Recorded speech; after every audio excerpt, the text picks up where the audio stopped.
The Selkie Prince's Fated Mate, The Royal Alpha's Book 1, written by J.J. Masters, narrated by John Solo, for Falcon Sound Company.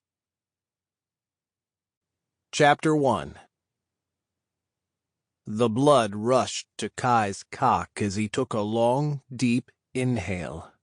This presentation ceremony was unnecessary, as were all the last dozen or so.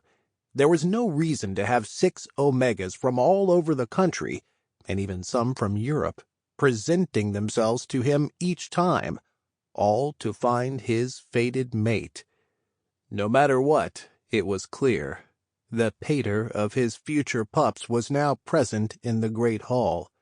He was one of the 6 males naked on their hands and knees, their foreheads pressed to the cold stone floor, their asses high in the air.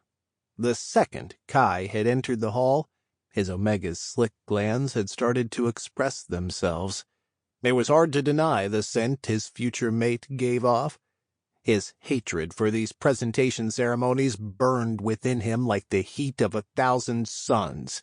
How insulting to be an Omega from a good family and be forced to be on display in front of many other males in the hall, and postulating in front of the reigning king of the north, his sire, King Solomon. The ruling Selkie male loved this pomp and circumstance. Kai despised it. His father sat on his throne at the head of the hall, wearing not only his damn crown, but holding his scepter. His freaking scepter. But, like it had been told to Kai countless times before, it was all for the good of the race. Sure.